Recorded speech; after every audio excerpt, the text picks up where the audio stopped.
Il Museo delle Culture Europee di Berlino per un mese ospita iniziative dedicate alla Sardegna, un'importante vetrina anche dal punto di vista turistico. La Sardegna sbarca a Berlino con una mostra fotografica allestita al Museo delle Culture Europee.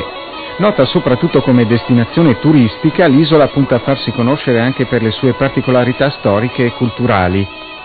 Lo fa nella capitale tedesca, dove vive una comunità sarda di oltre 1000 persone.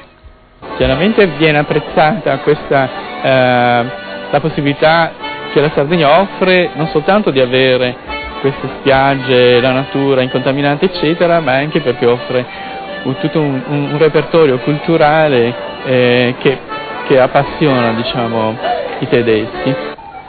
Persone, ambienti, paesaggi sardi inquadrati da fotografi italiani contemporanei come Salvatore Ligios, Mario Arca, Massimo Mastrorillo, Luca Gambino. A questa prospettiva interna viene affiancato uno sguardo esterno sulle particolarità dell'isola, quello di Herlinde Kölbl, affascinata dagli ambienti rurali e contadini, e quello di Bernd Lose, che viaggiò per la Sardegna negli anni 30 del Novecento con l'attenzione da antropologo. Sicuramente è un pezzo di storia di una Sardegna che oggi non c'è più, e questo è in qualche modo un documento storico ed etnografico preziosissimo.